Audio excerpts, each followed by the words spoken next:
What's up, everybody? Welcome to Gojo with Mike Golick Jr. That is me. With me, as always, a fellow member of the non-national champion club, Brandon Newman. Brandon, what's going on? The few, the proud, the ones that haven't won a national championship. The majority. Like I say, it's an exclusive club full of a lot of people. Thank you, as always, for downloading, subscribing, rating, and reviewing wherever you get your podcast, leaving us a 5-star rating and a review, and checking us out on the DraftKings YouTube channel here. This is going to be largely a national championship reaction pod. Yes. I just got back from SoFi at the game, which was, buddy, Brandon, from start to finish, not the best day of college football the doctor ever ordered. Okay, before we get into that game, where do you think the Venn diagram is of national championship winners and progressive car rental people? Because in a lot of, like, the NCAA puts a lot of... Oh, going pro in something other than sports? Yes, we'll pick you up. So I would say national champions, you're more likely to have the future Stetson Bennett's of the world that are not working at a rental car place, but are selling you cars, probably gently used cars at a very affordable price at a dealership near the area they went to college, forever being able to draw off the fame and fortune that comes with being now a 2-time national champion if you are the Georgia Bulldogs.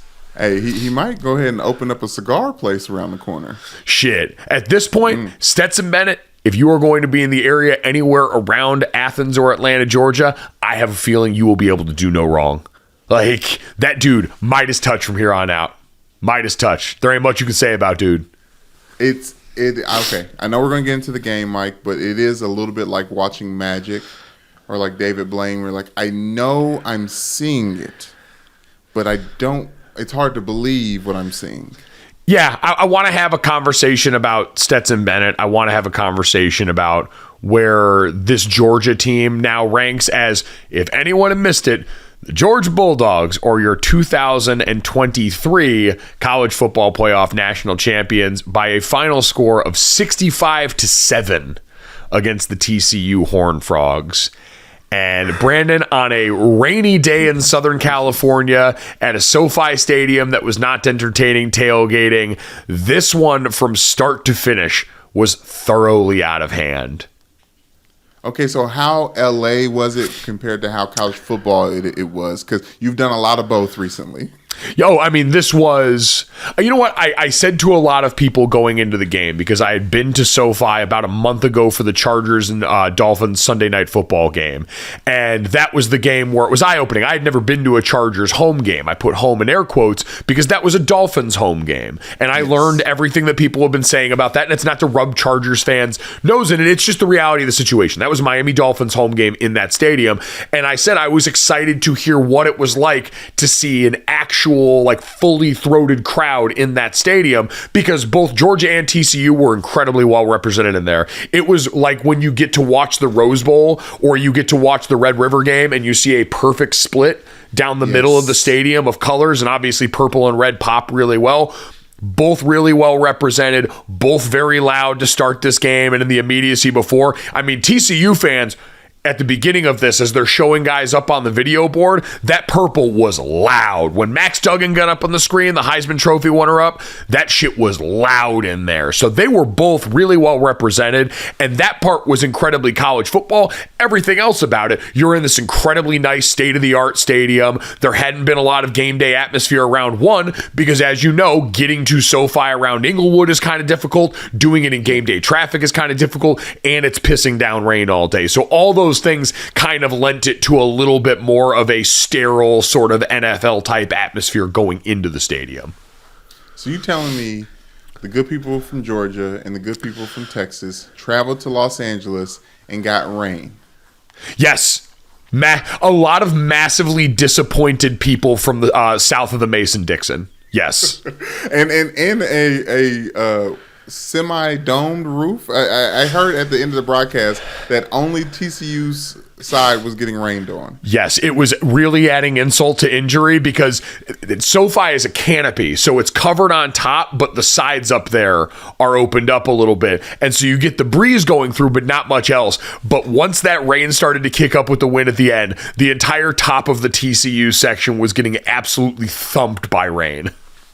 Terrible. Hate to see it. And because, the wind in LA is frigid. So, it's hard when it's cold and wet. Everything about that experience was hard in that game, Brandon. And it was one where I know we talked about the excitement level going into this game. And for a lot of people who looked at the semifinal matchups and what we had gotten there, really compelling games, comeback wins on one side for Georgia over Ohio State, in a game that I think a lot of people looking back on, Brandon, are going to do the thing in retrospect where they say that was probably the national championship game. If you were looking for the two quote-unquote actual best teams talent-wise in college football, that when they played their best football game were going to give us the most competitive outcome, it was probably Georgia and Ohio State. But that's not how this shit works. That's not how sports work. And as people clamor all the time for tournament formats, what they like about March Madness or the NFL playoffs, this is what you ask for. This is part of the drill. And so this is what you get. A sport with, like a lot of other things, imperfect outcomes. You're not going to see any sport that does any form of tournament play that gets you a perfect outcome where these are the only two teams that we think are best. At some point, even for the people that want to obviously, and I'm sure I'll be fascinated to see where Alabama gets ranked when this podcast comes out today in the final season poll after what they did to Kansas State in the Sugar Bowl. They still went out there and lost a couple of games this year. And that's just what, some of the sport, it's always that combination of best and most deserving is about what you do on the field. And if you screw up along the way, in this sport, you forfeit the chance to go after the title. And that's just the reality of the situation. TCU earned their way in here by going undefeated, by getting that big time, or going undefeated up until the Big 12 championship game, and then finding their way in and beating soundly the number 2 ranked team in the country in the Michigan Wolverines. So I'm not going to take that appearance away from them, even if talent-wise we can admit Alabama, Ohio State, and Georgia, like we knew going into the season, were probably the 3 most talented teams in the country. Yes, but we were kind of rooting for the TCUs of the world. The hell yeah, like the team that hadn't been there in a grip. Was it 1938 the last time they went to the national? They won a national championship game, and I learned that Davey O'Brien, the quarterback award trophy, was a TCU quarterback in the broadcast. Like, oh, that's fun to know. Back at home at TCU. And you know what? I think that's a good thing to remember here is this was also, and I was talking to Marshall Newhouse, friend of the podcast, TCU alum, about some of the metrics they run in this, about the added exposure for TCU overall. And it's like billions of dollars worth of exposure that school got and that program got. And that's what we talk about in the expanded playoff conversation so much. It's bigger stage, which can then lead to more resources, more donation, bigger recruiting, all things that might eventually help to lift a program like that to being more of a contender. But the message that we saw in this game, Brandon, was Georgia right now is exactly what we described them to be. They are the new Bama on the block. They're a program that is built up over time. The depth of their recruiting, the Ari Wasserman stars matter, fully evident and on display there. And Brandon, it's not in top-end talent as much as it is the depth, the wave after wave that they can throw at you in this game. Because we talked about it, and I said it as soon as this matchup got announced. This all looked very familiar, right? The unranked team to start the season who ends up in a championship matchup against the SEC champion who's trying to go back-to-back. 2012 Notre Dame and 2022 TCU. And the one thing I said to TCU people when I talked to them in the lead-up was, the quicksand in this game, if you get behind, feels different because you recognize the gravity of the moment. When you walk into this game and you're getting ready all week, and every time you turn on the TV, there ain't shit else college football-wise for people to talk about. It is you and it is them. And when you haven't been in the you and them game before, I promise you feel the eyes. It's just different. I don't know how else to explain it other than if you've ever been in a room where you walked in and everyone stops talking and you realize they were talking about you. Imagine that in the media coverage all the time.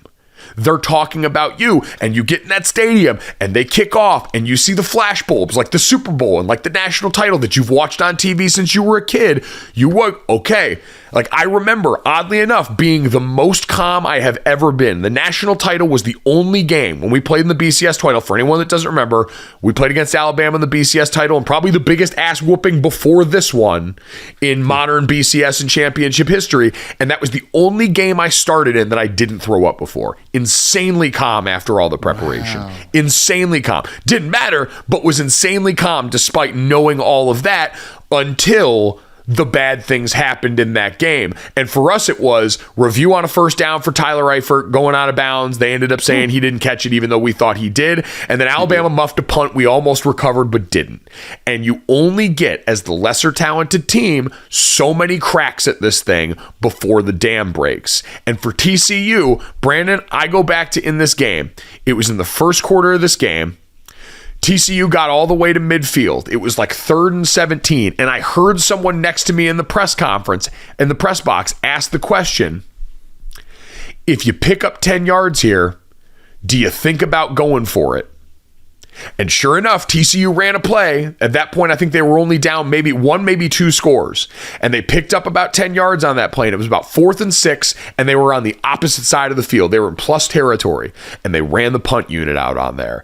And I said, there is no way, as the team that's a 2-touchdown underdog in this game, that you can go and punt in that moment. You have got to burn the boats. And when you miss opportunities like that, and then Georgia on the other side is able to go there and continue to do what they do on offense, which was ever they wanted in this game, that's the spot where you miss your opportunities. Like, I always make blackjack analogies. You got to hit splits and doubles early in this shit. You cannot sit back and do that when you are the lesser talented team. And at that moment, I knew things probably weren't going to go very well for TCU. No. And shout out to Sonny Dykes, friend of the pod, who was here about a month ago. And he mentioned that there's no stage too big for Max Duggan.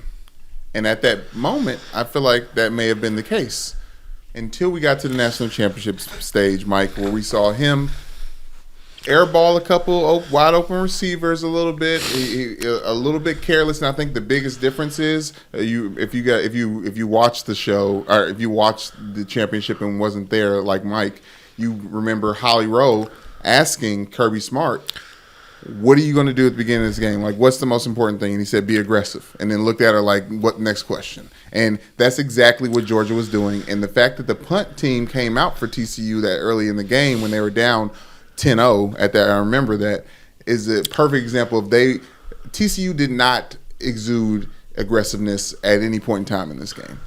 No, I mean, shit. I don't know if it's verified or not, but we have in theory another bit of leaked Kirby Smart locker room audio of him giving that pregame speech. I'll tell you what. There are few people on this earth. Brandon, you know the anatomy of a good pregame speech is hard to find, and that man has mastered the art. Yes. Okay. Let's go back to I can't remember who said it on this podcast, but they talked about being ready to play for Dan Campbell. Yes. Okay, when I heard Dan Campbell's post-game speech after the Packers lost, or after they beat the Packers and took them out of the playoffs, I was ready to play. Like, I was like, oh, shit. Like, I feel like, oh, damn, I should have ate more vegetables. Like, I'm ready to get back in the game. What's the XFL tryouts like? And then I heard that Kirby Smart went, and I was like, ooh, I went to the wrong college. Not that I did go to the wrong college, but, like, it felt like I was like, ooh, like, what if I got this there? Yeah, that's a different level of juice. That's the moment where I think any former player go, man, I'd like to play for that guy. Because It was all about what you just said in his interview with Holly Rowe is, hey, we've done all the work now. Like, going into the championship game, you put the game plan in last week. You're out here ironing out details there. And at some point then, and Kirby Smart, to his undying credit, one of the best coaches in college football right now, because he understands, I am going to recruit better players than everyone else. We are better resourced. We are better staffed. We recruit better players, and then I cut them loose to rain holy hell on people. And you just saw them play fast, downhill, and hit the shit out of everything that moved. Okay, Mike, but I have a question, and I don't want to take away from the game too much. But how did this happen? Like, honestly, you follow college football so closely. How did Georgia leapfrog Alabama in the recruiting race Well, I think part of that is geographic location, right? They have proximity to Atlanta, which is you're always going to be somewhat at the mercy of where current recruiting hotbeds lie. And also your ability to put the post up around that. I forget who we were talking to on this podcast. It might have been when Ryan Nanny was on, talking about how Florida is a place that's kind of divided up right now. You've got Florida State, you've got Florida, you got Miami. One person's not going to win all of that real estate. One person, I know Alabama's going to come in there and plenty of other people can get there, but Georgia can put it up around Atlanta if they want to. And Kirby came in and followed the Nick Saban model of, we are going to have a robust support staff. You see all those pictures that we talk about in college football, the team pictures. Everyone, make sure you look. If your favorite school in that picture isn't about doubled up of support staff, like 2 for every 1 player in uniform on the team, you're probably not doing it the same as the teams that are at the top level of this right now, because that's the kind of army they have going into all this. So you combine that with their ability to recruit in a talent-rich area to show, hey, early on, going back to like 2017, get into the championship. We're going to be proximal to that. We're going to put guys in the NFL in our system. In Kirby's defense, you're going to run NFL shit. Todd Monken's offense, you're going to run NFL shit. We're going to give you Sunday opportunities. It's all the Saban stuff in there before you even get to whatever you think they're throwing at him in the NIL world, whatever you think they were paying him under the table, or anything we want to ascribe to successful teams in college football. Like, they just said, hey, this is a place where football matters, and then lay out a plan of, here's how I believe we can execute on something based on what I was a part of and what we have here readily available to us. Okay, so how do you dissect this ass whooping? Like, what's interesting? So I think what's really interesting in this game, the thing that stood out to me in the early going when they were separating, before the floodgates popped off, because again, I always said, title game quicksand. You feel it all of a sudden where you're looking around for someone to bail it out there. You saw the title game quicksand set in sometime around like the second quarter. I think I heard the stat in the press box. 17 points in the first quarter was the most points scored in a first quarter in the CFP titles history. So they came out of the gates blazing hot, and the first thing I thought, Todd Monken called an exceptional game, their offensive coordinator. Yeah. Gave them a little bit of everything. You saw it in the opening script. Multiple formations, multiple shifts and motions, a bunch of different run looks. Georgia has a very, much like Alabama has long since been lauded for, really diverse run game where they do a lot of different stuff. They run counters, they run outside zones, they run 2-back sets, they threw play action passes off of that. They had everything in there to gather information, and the info they got back was, it's all working tonight. Like, that TCU defense just, and they used tempo, they changed that up. They got to the line quick and then snapped quick. They got and used double cadence. They gave them everything, Brandon. It was such a hyper-prepared unit on offense, especially. It was crazy to see, because usually there's a rhythm for stuff like that, but to see like a quick huddle going straight to a formation that was already set, and then they would come out in like 22 or 21 or 23 and then motion and then it was 4 wide out of nowhere. It was like, it would happen. So TCU was still getting lined up while Stetson Bennett was deciding. And I'll say this about Stetson Bennett. He makes decisions quick. Yes. He makes decisions fast. He sees that shit and he goes. Dude, Stetson, we'll have the Stetson Bennett conversation. Very good college quarterback. Like, what you're looking for in a college quarterback, I think, is in part exactly what you described. Quick decision maker, dual threat. Like, if you have those things with the amount of talent you've got on that Georgia offense, you're going to have yourself a really good accomplished quarterback. And Stetson Bennett is going to end up being one of the most, if not the most accomplished Georgia quarterbacks in the school's history in terms of the hardware that he's gone home with. Like, you look at Stetson Bennett's resume.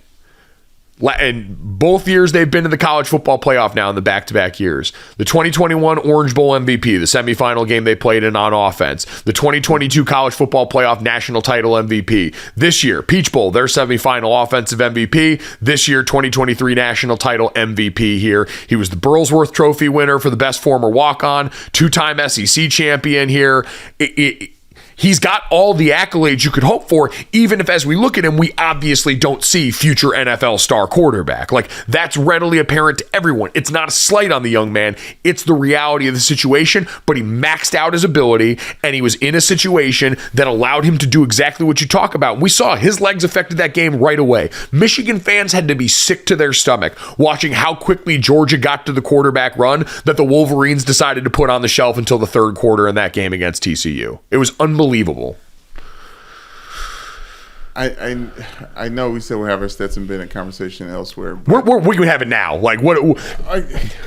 The stat line of what he's done in the playoffs alone is so crazy, and I can't find it, but it was like over 1,000 yards, like 15 touchdown passes, 0 interceptions, X amount of rushing touchdowns. Like,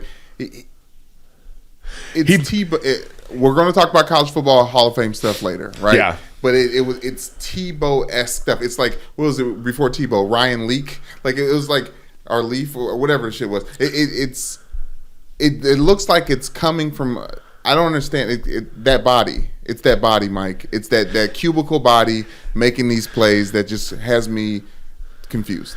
So, per ESPN stats and info, Stetson Bennett's 21-yard touchdown run is the second longest rush TD by a quarterback in a national championship game in the CFP or BCS era. So going back to 1998, only outdone by Jalen Hurts' 30-yard touchdown rush in the 2017 game. And again, we do not regard Jalen Hurts and Stetson Bennett as similar athletes. Rightly so. Stetson Bennett also broke Aaron Murray's single-season Georgia passing record, which was 3,893 yards in 2012. Like, he is going to walk out of there likely the most decorated Georgia quarterback. I'm sure, I haven't looked it up, but I'm sure Stafford's probably got some wild shit in there too. But in general, this guy managed to accomplish more than most quarterbacks in college football ever will. He is, according to, again, ESPN stats and info, just the third quarterback to rush for multiple touchdowns in a BCS or CFP game, joining Craig Krenzel and Vince fucking Young. Whew.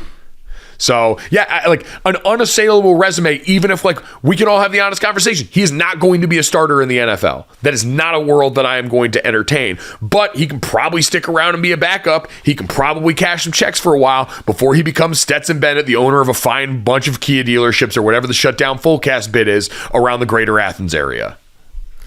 He's currently older than Tua, Justin Herbert, Jalen Hurts, Trevor Lawrence, and Brock Purdy.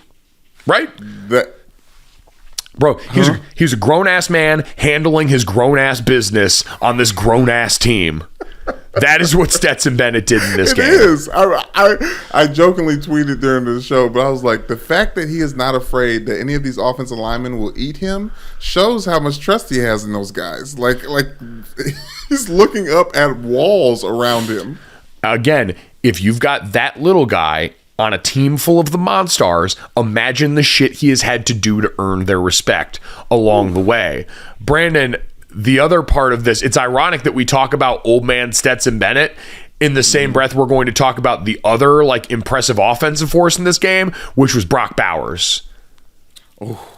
Brock Bowers, star tight end, winner of the Mackey Award over our beloved Michael Mayer, which I still don't fully agree with, but there's no denying he's going to be the first tight end taken in next year's draft. And it feels criminal that a guy in the national championship game who went off for 7 catches for 152 yards and a touchdown and was completely unguardable. Like, that was the story in the passing game is, yeah, there were a bunch of wide open guys, but when it came to my better is better than your better plays and jump balls, you were getting sauced by Brock Bowers and a guy named Ladd McConkey. Ladd. That is the Georgia way. Ladd. I'm finally glad I got his name. I mentioned the last time we talked about Georgia on this podcast, I said it looked like Stetson Bennett was throwing to his stuff. He was passing the ball to Ladd. Yes, that's the thing. Like, you were like, imagine having to explain to your kids that you got your ass beat by a guy named Stetson and a guy named Ladd, and they were legitimately incredible players. Couldn't do nothing with him. Couldn't do a damn thing with him in that, Brandon. So, and again, so Georgia just looked like every bit of what I described. Like when I made the comparison at the beginning, part of that is understanding Kirby and Nick are cut from the same cloth, that being Nick Saban, who was enjoying his seat next to Pat McAfee in the pregame show on ESPN. You want to talk about opposites attracting right there. Like, that's a man who's done commercials with Deion Sanders, and it still felt like we found someone who is even more different from him than Deion Sanders sitting next to Pat. Yeah, I don't know if Pat McAfee's accomplished enough to make Nick Saban laugh. Like, I know he's doing well, like he's doing really, really well, but Nick Saban, it's about the football field, and at the end of the day, Pat McAfee's a punter. Man, I don't know, man. Pat McAfee's doing pretty damn well in this line of work. I feel like I'll give him the credit on that one. I agree, but we're talking about Nick Saban here. And Nick Saban, the way he gives respect to Coach Prime, I don't see him giving that to a lot of other people. That was paid respect. We also have to remember that too. True. And the duck out there. So yeah. Brandon, this one certainly got away. Like, we can go for days lauding this Georgia team that now becomes the first team in college football to repeat as national championship since the 2011 and 2012 Alabama Crimson Tide. They're already, by every betting, I believe every sports book out there, the betting favorites to repeat in the 2023-24 national title season as well, despite the fact that they're going to lose Stetson Bennett, Jalen Carter, Keely Ringo, a number of important starters. They did last year off the best defense that we've seen in modern college football history, and it didn't matter, and they were right back here this year. So not overly surprised. Certainly flowers to TCU and what they were able to do this season. I know this is going to suck, and I told a couple of my friends that worked around TCU, you're only going to think about this game every day for about the next 2 years. Like, that's probably the shelf life of it. It's probably going to take you a good couple of years, especially if you worked for or were on the team. I don't know what to tell you, man. It sits in there for a while. Somebody texted me the other day just randomly and was like, how often do you think about what you could have did to make it in the NFL? And they were coming from a position where they're CrossFit heroes. Like, which is respectable, definitely. Cheerleader also at Notre Dame, so shouts out to Will Dotterwike. But he said he thinks about it every 2 years. As someone who just played in youth league, he thinks, and a little bit in high school, he thinks about it every 2 years about what he could have did to make NFL. I say, yeah, it's about every 2 weeks to me. So the closer you get, the more you want to bite of the apple. Yeah, I mean, I also think that's like different for every person by and large. Okay. You know? That's fair. Okay, well, I'm making a comparison for this sticking in your craw, losing to the championship. I was trying to make that is absolutely. Well, yeah, you're right. Like, when you see it closer, and I believe it was Chris Vanini from The Athletic who put it out, and it's a question that I got a lot after the title game, and I'm sure gets revived, that he revived now. Would you rather be a part of an historically excruciating loss, nail biter, the kind that Georgia suffered to Alabama in overtime when Tua threw that whole shot as a walk-off touchdown in overtime, or would you rather be on the end of an ass whooping like this, like historically bad, where you knew it was over a long time ago? And I think the answers can be very different, fan or player. I will tell you, there is no chance on God's green earth as a player I would want to lose an ass whooping over an all-timer. I would rather have it come back down to the very last play, lose in the most heartbreaking fashion, but know that I at least handled myself as an equal out on the field, versus what I've had to live with and what TCU will now have to live with and a host of others. Do you feel the same way? Every year. Oh, yeah, absolutely. Every year in high school, my career ended with a first-round playoff loss that usually ended in overtime. So then I felt crushed but okay about that. Yeah, I guess that's it, right? Like, you can feel it's that old Spartan line from 300, come back with your shield or on it. If I'm coming back on it, there at least feels like there's some valor in that. That I was, because now TCU is going to have to hear a whole bunch of people talk about how they didn't belong and talk about how they weren't the second best team in the country, as if that matters. Like, they were the ones that got there. Michigan, that team that we love so much, that beat the Ohio State team that's so talented, didn't get there. And so TCU has my undying respect for that. What them and Sonny Dykes did this year was incredible. They should, at some point, they will be able to be proud of being one of the only two teams left playing on the last day of college football season and being an exclusive club of people that got to play in a national championship game. But right now, that ain't gonna work very well. Right now, as we're recording this podcast, they're off somewhere getting very sad drunk. But no one can take that away from you, Mike. And I'm talking to you. Oh yeah, look, again, like I just, I'm re-experiencing the trauma, which is something that I processed a long time ago. I will say that is the one thing I had to explain to some of our friends that weren't with us for that one last night is there's still a party that happens tonight. Oh yeah. Oh, I mean, you do not ended. Right, like that's the one part I also think that like sometimes in college or the NFL, a lot of like people don't get is like you've been working nonstop up until this moment for almost you have missed holidays, you have missed family events, you have sometimes missed classes, you have missed a lot of things along the way to get to that point. And so when you finally are done, you're going to blow some steam off. And like for us, we had one way or another, we had the venue in an area set up where we were going to go and party. They had you had to go and have that stuff pre-done out.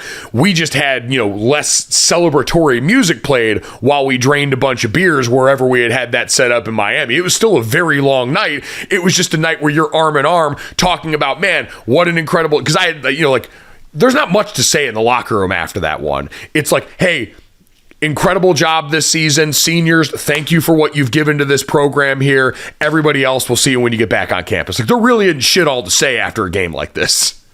I've heard many a story about that party in Miami after that loss. And as I was taking my fifth year at Ball State, I never pined or wanted to be a part of that team until that moment. I was like, I bet that party is really nice.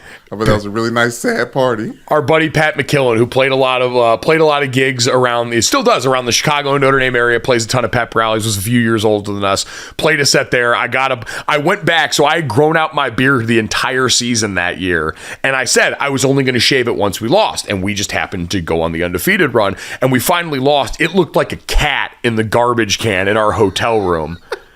It was disgusting. And I walked down with a naked face, got drunk, and then got up on stage and sang Colder Weather with Pat McKillen at the end of that night because that was our, song that just kind of, was the thing for whatever reason. The song we sing at the end of weddings and shit too. So it worked out there. So somewhere TCU guys, again, you'll have plenty of time to talk about that. You'll get to enjoy that while Georgia gets to enjoy cementing their place in college football history covered in winner confetti as opposed to, unfortunately, the loser confetti, which is markedly less fun to experience being showered down around you. Yes, but we have to shout out the TCU Horned Frogs and all they did traveling to the game. I heard it was well attended. Even though Georgia dwarfs TCU when it comes to alumni. But shout out to Liz Moods over there at the Volume and the Colin Cowherd Network over there. She is a TCU alum, was a cheerleader, and she said, she tweeted after the game, them boys are going to be exhausted trying to prove everyone wrong again next season.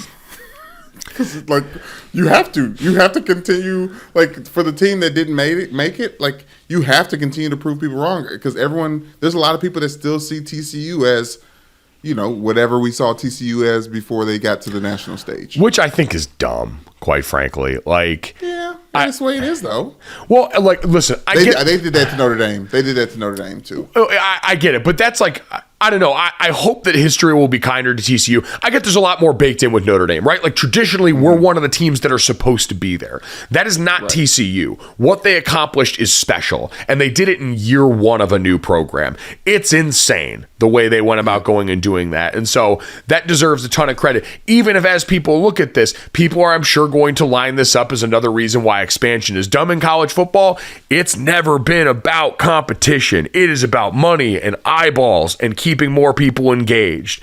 Period. It is not about a different team winning the title. If you want a different team to win the title, fuck with scholarship limits. Unless you're going to do that, accept the reality that the teams that have traditionally had better resources and better coaching are going to continue to have more of both, no matter how NIL is involved in this, no matter if you think that Alabama, Georgia, Ohio State, and then some version of Clemson or USC or whatever other team rises to power in that given time with a nice quarterback or a couple great recruiting classes, if that's how you view it, good. It doesn't change shit all about the reason that people decided to expand. It doesn't change what will be appealing about expansion and some of the things that we might get as a part of that. And it certainly doesn't change that right now we live in Georgia's world. Until further notice, it is theirs. College football belongs to these guys right now. I don't know how I feel about that. I love a power. Obviously, we've lived in the power because the Alabama, the stronghold they've had on us, but it just doesn't feel right with Georgia because I don't know. I guess it's easier when it's one player, right? It's easier when it's like, oh, that's the Trevor Lawrence team, or that's the Deshaun Watson team, or that's the Tim Tebow team. When it's just a bunch of dudes, it's harder to wrap my mind around a little bit. When it's a machine, and that's what Alabama was, and that's what Georgia's become, it's a lot harder to reconcile with. You're absolutely right. Like, you think about this going back to the last time Georgia was at this spot here, where they had Jake Fromm, who they kept in favor of Justin Fields. Like, Justin Fields ended up transferring off of that team. It is just different when it's the sum total of the machine around people. It is truly.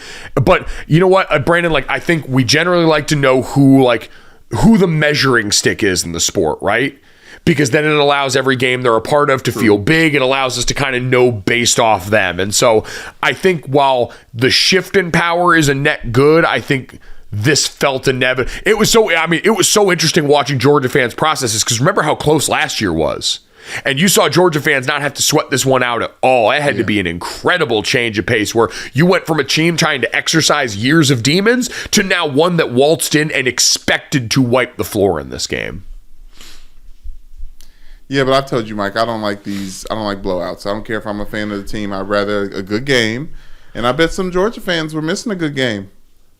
Hell no. I can tell you, as a fan of a football team that hasn't won a title in a while, I would love to watch Notre Dame beat the daylights out of some team. I would love to start lighting up cigars in the second quarter. I would love to not have my heartbeat get above 75 during the course of a game. I don't need shit to be close. You know what I need? I need them to hand me the trophy at the end. I need a hat and a t-shirt at the end of that game. And I don't give, like, that notion of wanting to beat the best? No. Hell no. I wanted to play Kansas State in 2012 because we would have beat their ass. I'm sorry, Kansas State fans. I know you hate me when I say that, but I firmly believe it. That's just my reality, and I'll never have a chance to have to prove otherwise.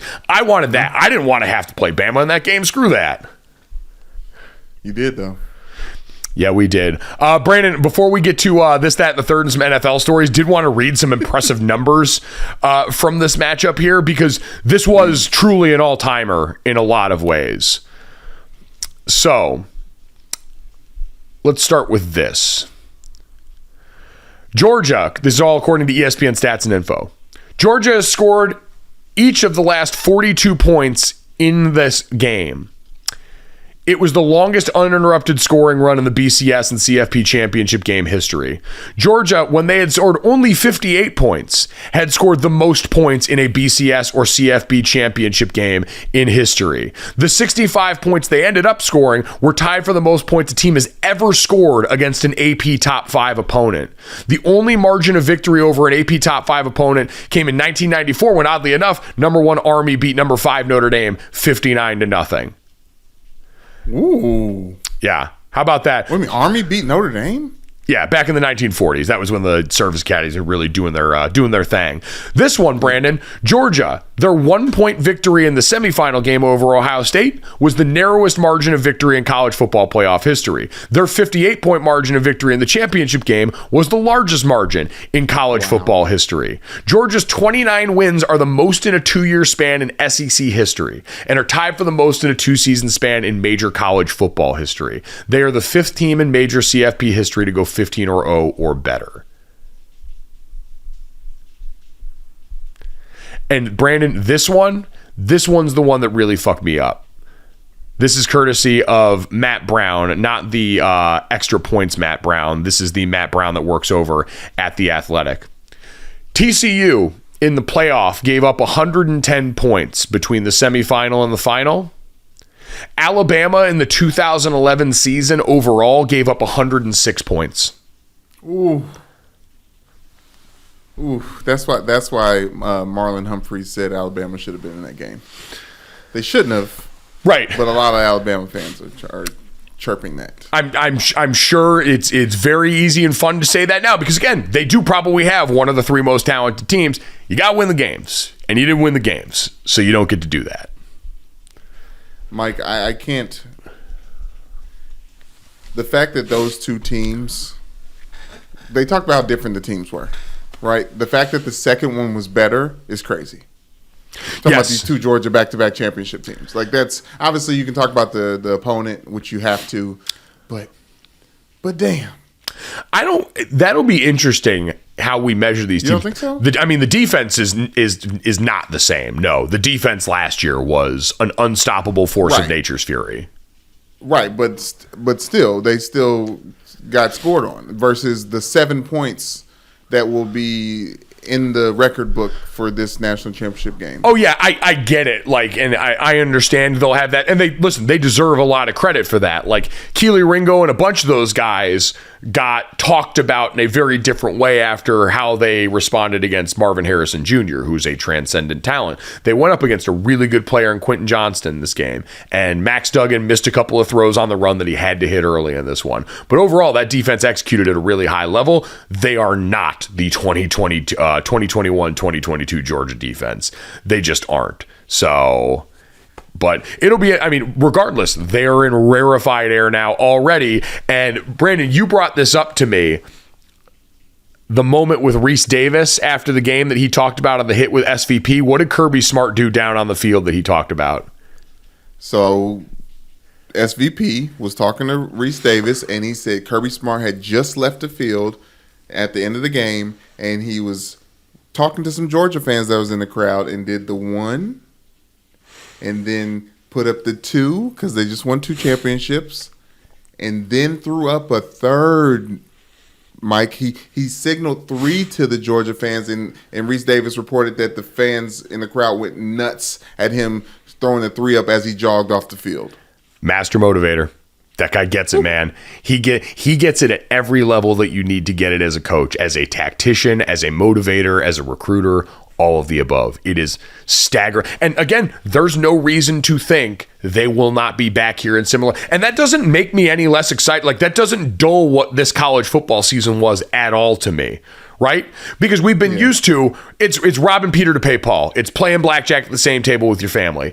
It's, hey, we had 2 all-time great semifinal games where normally we have duds and then would get a good competitive championship game or something similar to that in the CFP era. We robbed Peter to pay Paul. We put one and just transferred that to a semifinal game and got to the championship game and got one of the games that we usually get in the semifinal here. Bad timing does not erase the fact that we had a wildly competitive season where we had upsets like Tulane in the Cotton Bowl, where we had USC come back online, where we had Tennessee come back online, where we had all these cool, fun things happen, and that will likely continue to happen in a sport that has transfers running amok, especially at the quarterback position, that can jumpstart shit, young coaches that are popping up in different places here.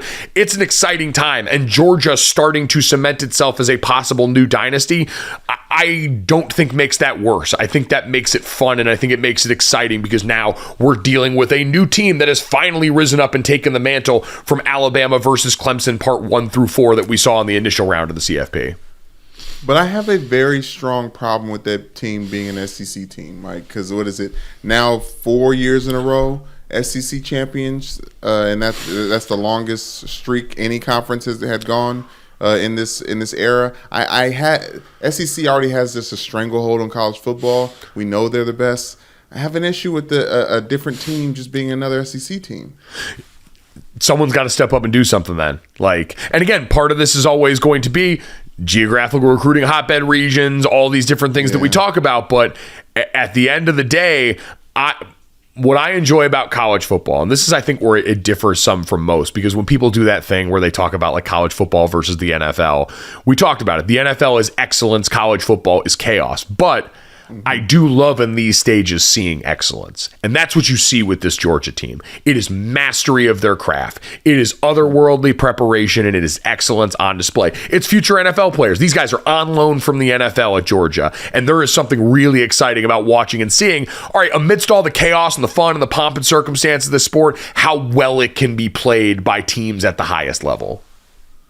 Yeah, that's why I did really like what Sonny Dyke said at the end of the game. He said clearly Georgia has a bunch of special teams, a bunch of special players on that team, and it showed, and it was clear. But also, I feel like if TCU maybe had was it Kendre Miller? Kendre Miller. It may not have been a bigger difference, but like that's one of their special guys. You know what I mean? Like you want to see special on special, and I feel like Max Duggan was a little shorthanded. TCU, the problem going into this game was if you just stacked special versus special, and I always said this, I did Thursday night games in 2020 during the pandemic season, so it was a lot of MAC games, it was a lot of Sun Belt games, it was awesome. I had a blast, and you get to know a totally different group of players and awesome stories from conferences that don't get nearly the same coverage as the other ones. And you look down there and you see guys that were former 2-stars, junior college transfers, and guys that will go on and play NFL football from that level all the time. Mm-hmm. And then I did the Peach Bowl that year between Cincinnati and Georgia. And getting ready for that game as I went through the roster like I do all the time, you were looking at a Georgia team that's 3 deep at 5 stars at every position, where the backup's backup was the number 2 player at his position in that class. And he's waiting in the wings for his turn to go and do the thing. It's just a different depth of that. And that was what was on display. Depth and preparation against another team that just had not been to this level yet. They were new here. They had already overcome so much of the expectations, and then they got to this level. And when you miss a couple of those big opportunities early, when you're the one suffering the talent disparity, you don't get second chances of that. That is not how that game works. So, again, yeah. Talent disparity is different than 2 teams that look like they have 2 different nutritionists or 2 different training regiments. Like, that was what I saw from TCU that you usually see from the teams that aren't like the big powers is like, oh, like, I don't want to do it like this because we are 2 doughy people and we're proud. But, like, the players look a little different at that last game than the ones that end up winning that game. Yeah, listen, and again, we went through this in the Michigan game. TCU is plenty big in the right spots, plenty fast in the right spots, plenty strong in the right spots. But even with Michigan, I like a joke that Georgia was just Giga Michigan. Anything you can do, I can do better. That was the Georgia way. And that is how, that is at every level of the operation. So what you're describing is real. It is the reality right now of those teams that are at the top of the sport. This is not the NFL where the roster talent is a lot closer across the board. Resource disparity in this sport. Congratulations to the Georgia Bulldogs, the 2023 college football playoff champions. Congratulations to the TCU Horned Frogs. Unbelievably fun season. Hypno-toed the vibes. All of it was a blast. I hope their fans had fun. I know their players are going to have a hard time dealing with it now. Eventually, you'll look back on this fondly too. Save all the gear that's got the CFP shit on it. It's the only stuff that you're going to care about. Before we move on, Mike, I saw a tweet that said college football writers were in SoFi for the first time in mass, first time in a long time, and they said unanimously that SoFi is the best stadium in the country. What do you say, sir? Well, I guess it's best in what, like, probably like nicest. Because, like, it doesn't have, like, it's like, it doesn't have, like, the tradition of going into some other stadiums, right? Like, among NFL stadiums, like, going to Lambeau, way cooler tradition-wise. You can hear the ghosts there. That's what I always tell people. I got to play in Lambeau for the 4th preseason game. My last football game I ever played in was at Lambeau Field. You can hear the ghosts there. People always used to say when they came to Notre Dame, their coaches, Gabe Eichert, friend of the podcast, played at Oklahoma, and I remember him saying the coach, like, don't let the ghosts beat you. You got all this history around here. Don't let the ghosts beat you. And like the Coliseum is kind of special to go to for that reason. You don't think so? The Coliseum's got some history. Coliseum's a dump. Don't do that. Don't do the USC thing. I can't help it. And have history. It does have history. It's got very nice. Okay. I didn't revere that in the same way, but like the big house, going to Happy Valley to see Penn State this year. Those are, but like as far as nice new shit, the thing I will say unquestionably for SoFi in a world where we've seen a lot of people approach the Jumbotron differently, the ribbon Jumbotron that they've got in the middle, by far the best one I've ever seen in any stadium here. Better than Jerry's gigantic TV in Jerry World. Better than the stuff stuck up in the Four Corners at MetLife. Better than what they got in Vegas. That is by far the best way to watch a game on a Jumbotron in a stadium of anywhere in the country that I've been.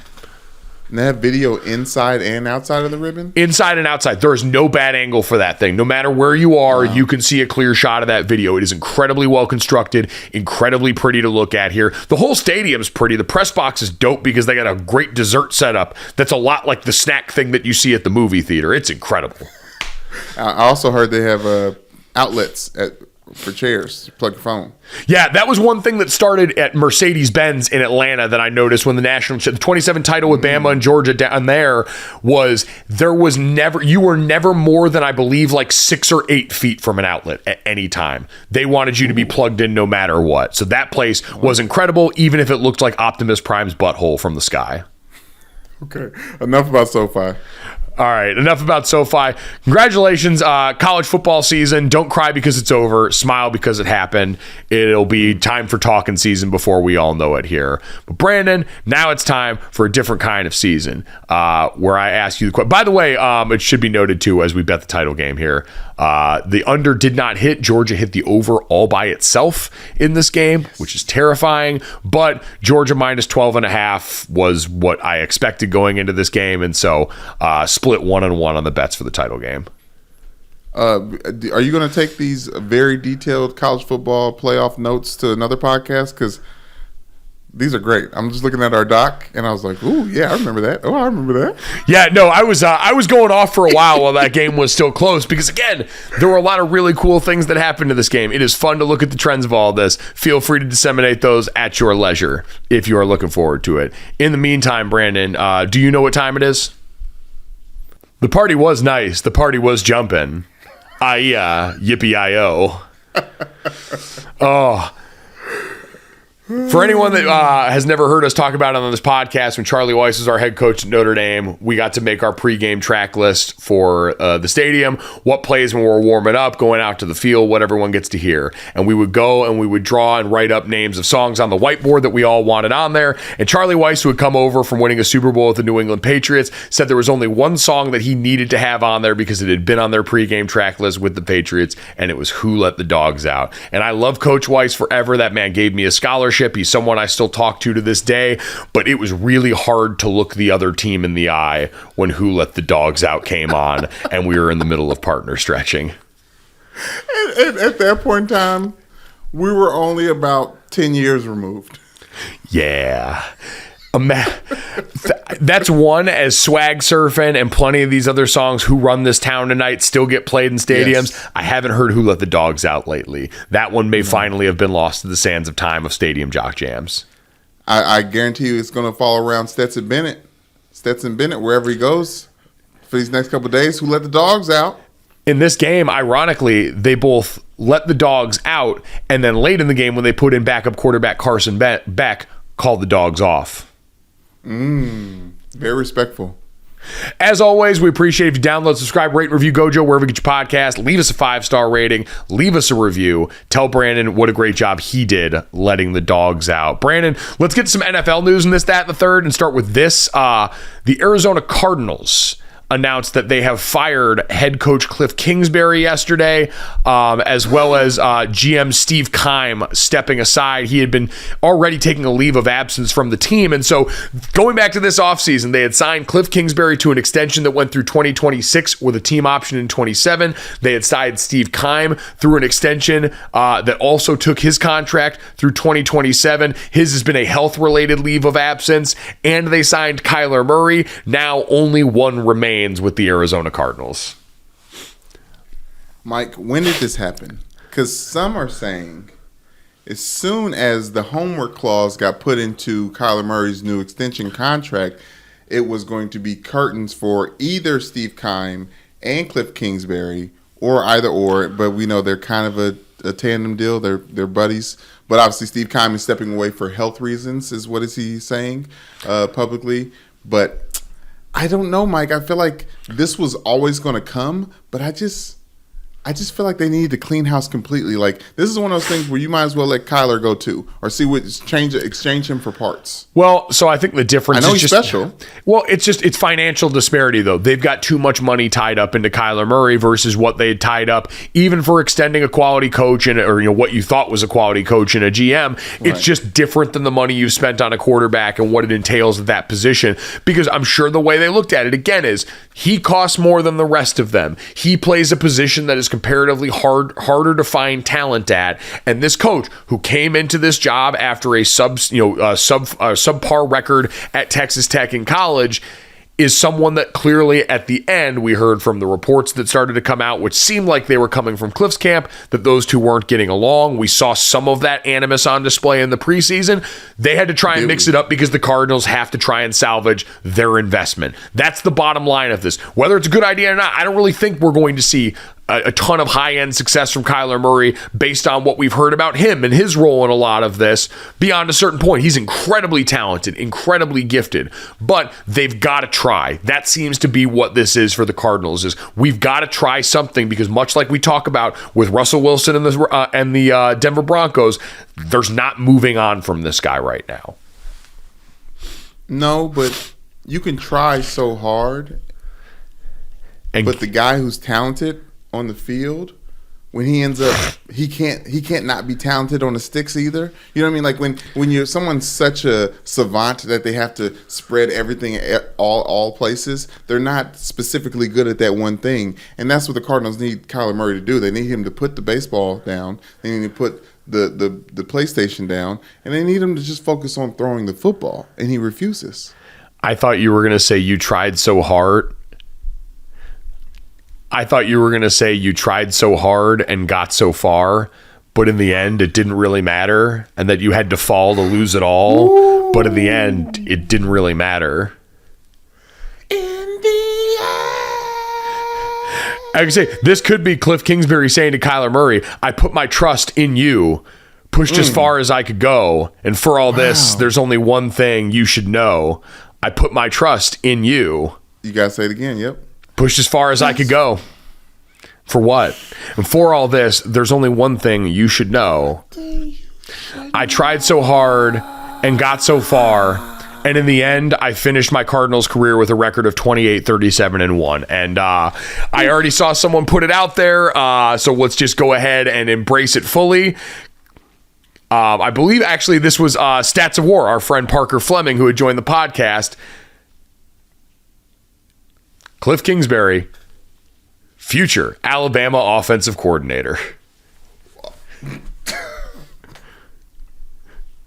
I mean, there's a long line of successful coaches who have that to their resume. Hey, Bill O'Brien was a former NFL head coach who has called Alabama's Nick Saban school home for wayward boys, home for quite some time, and it seems like he might get to moving on here pretty soon. Cliff could slide right in there. Brandon, speaking of coaches that are looking to potentially move on here, we'll talk about potential options as we get into hiring season. It was Black Monday, so this is more about the firings that took place before we get to some of the interviews later in the week. Let's get to that. Sean McVay, the Rams head coach, who will be missing the postseason after a wildly disappointing follow-up to their Super Bowl season, said that he will take some time before deciding his future with the Los Angeles Rams.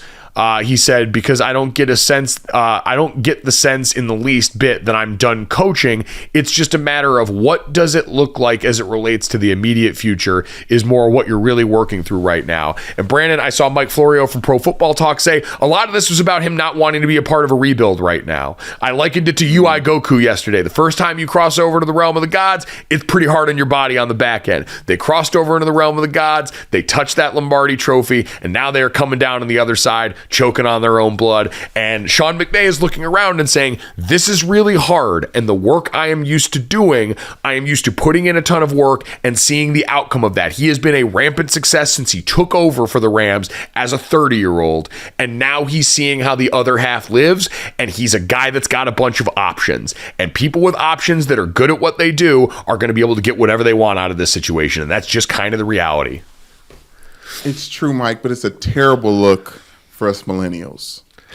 Terrible look.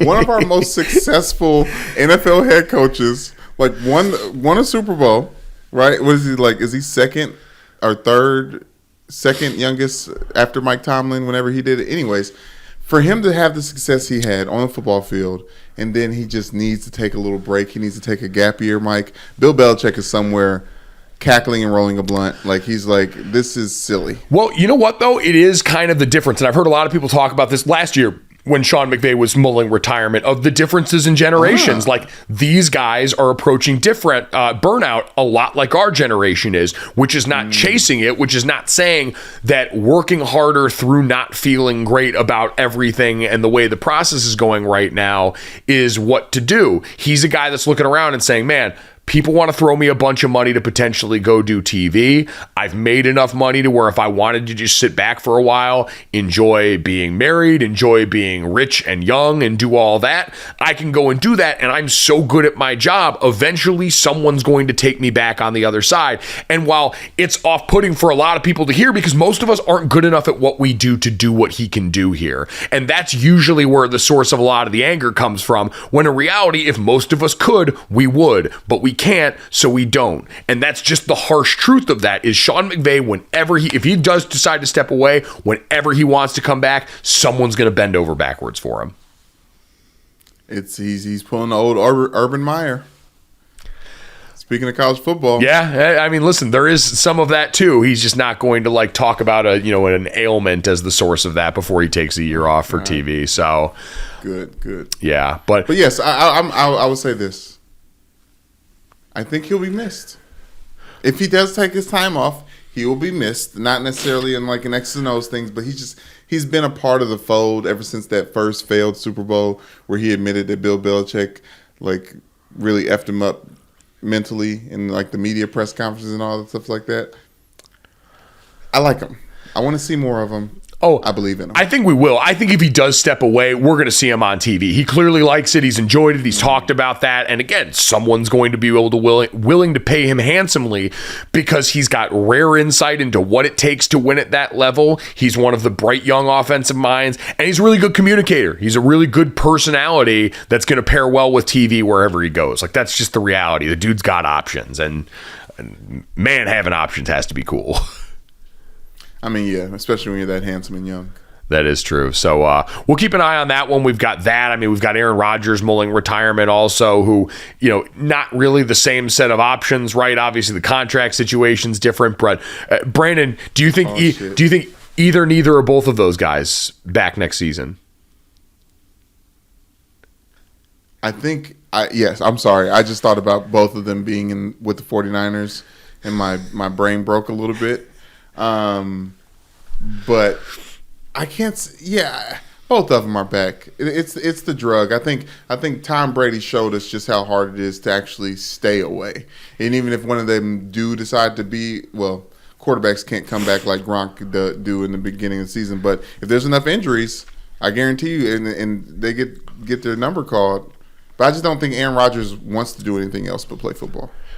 I would agree. It still seemed like it was very final in Green Bay. I wouldn't be shocked if both of these guys weren't on their current teams when it comes this time next season. But we will wait and see. And Brandon, we will get to the third instead, and we will look at the College Football Hall of Fame class for 2023, headlined by Heisman Trophy winner Reggie Bush, who obviously had that Heisman Trophy vacated and should be returned post-haste, because that man is the best college football player I have ever seen with my own two eyes. He joins Florida quarterback and Heisman Trophy winner Tim Tebow in the Hall of Fame, Syracuse defensive end Dwight Freeney, BC linebacker Luke Kuechly, LaMichael James of Oregon, Michael Bishop from Kansas State, as well as Paul Johnson as a coach, Mark Richt as a coach. It is a stacked class, Brandon.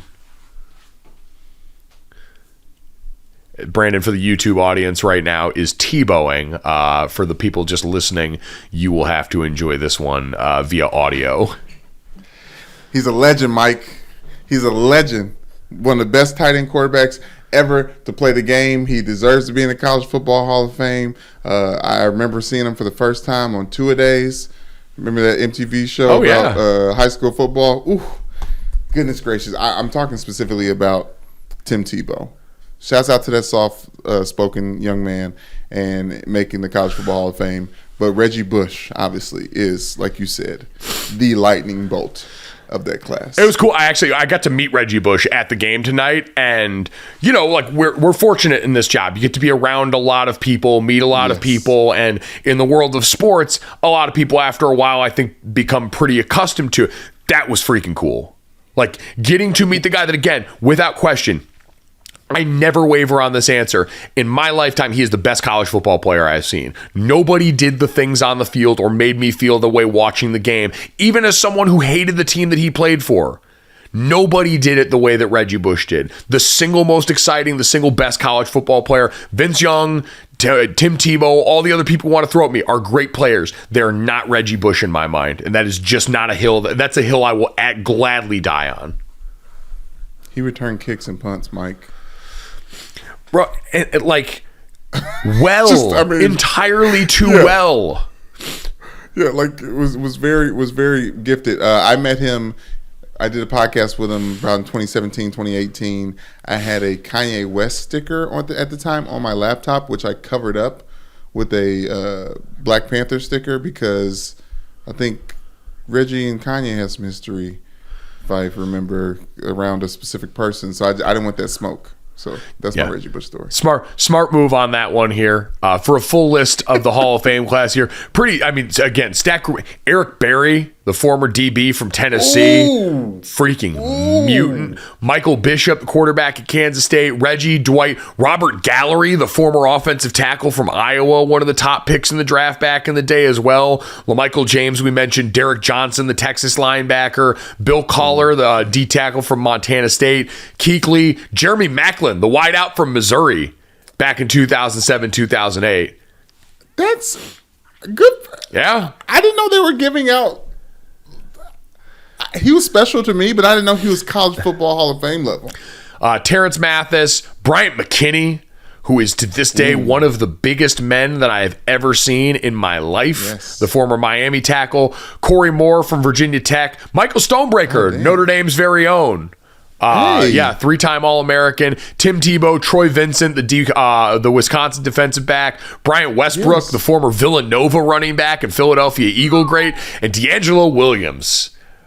One of the original Memphis totin'-ass running backs here. Memphis had some totin'-ass dudes in the last few years. That was a totin'-ass running back in D'Angelo Williams, man.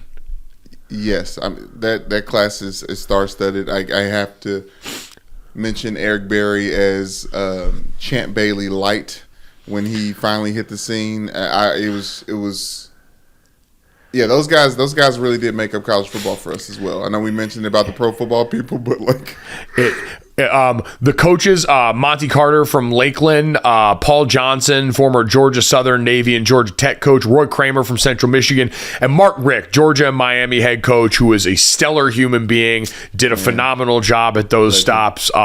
Brandon, I will say Luke Kuechly is one of the few guys on that list I actually played against, and I will never forget senior day in 2011 when we were playing Boston College. And Luke Kuechly was the only really star of note on that Boston College defense. And every play, he would sit there before the snap and he would call out exactly where our plays were going. Now, we were better than their overall team, so the plays were still successful. Right. And a frustrated Luke Kuechly would get up after the play and be screaming at us, "I'm literally telling you where the play is going." And we're sitting there snickering because he's right. He's nailing all of this stuff. We had put in a play that we had never put on tape before, had not run before. It was a version of what we saw the Detroit Lions run on 2nd and 17 in their last drive against the Green Bay Packers to win that game, where they threw a wide receiver screen out to the outside, and then that wide out pitched it to a running back that was coming out of the backfield and ended up getting around the edge. We had that same exact play set up. It was a tunnel screen that was supposed to get pitched to our running back. And I remember I was running out to try and go block on that, and all I saw was our receiver catch that ball, go to pitch it. Luke Kuechly did not stutter. He did not break stride. He went sprinting past and tackled our guy in the backfield for a 4-yard loss and got up and celebrated. That man was as smart, athletic, and dynamic as any college football player I ever saw on the opposite side of that field. Between him and Mark Herzlich, before he dealt with his battle of cancer, one of the best football players I've ever seen in my life, and two of those guys just happened to play for Boston College. It was incredible. Yeah, Boston College had a solid defense. I mean, I don't know if you remember, but right before we got there, B.J. Raji was holding it down. Oh no, it was when we got there. For Boston College. It was when we got. It was our redshirt freshman year. I will never forget. I traveled to BC that game, and B.J. Raji and Ron Brace were on the cover of the media guide back to back. And our dear friend Eric Olson was playing with a bad high ankle sprain in that game, and ended up all over B.J. Raji's draft day highlight reel. And it sucked because he was playing through injury. I mean, B.J. Raji was so good that they would put him at a 5 technique in 3-4. He was nasty. He was a bad mother. Watch your mouth. Luke Kuechly, bad man. I honestly, I don't want to bring up Manti again. I feel like that was a big deal. I feel like Manti came back his senior year because Kuechly was the big linebacker coming out that year before. Luke was a better player than Manti. And Manti's an all-time great college football player. I just believe, that was, a guy that projected well to the NFL because, like Andrew Luck, you looked at him and saw white, gym rat, coach, like all the things that you normally ascribe to white try-hard players. Both of those guys were two of the best athletes to play their position when they were coming out. Yes, but just so smart too. Yes, like just really, really smart players. Yep. Yeah. And obviously, this has to be first ballot College Football Hall of Fame level stuff, right? Like since we just played with them, I would imagine. Yeah, this is pretty close to that. So congratulations to everybody involved in that class. Congratulations to everybody who made it through the end of this podcast here. If you enjoyed it, we would appreciate if you downloaded, subscribed, rated, and reviewed wherever you get your podcast. Leave us a 5-star rating and a review. Check us out. Subscribe to the DraftKings YouTube channel. Check out the Gojo and Mike Golick Jr. page on there. Click all the like buttons there. Leave some comments. Make it feel good. Thanks so much. We'll talk to you tomorrow. Boom. Money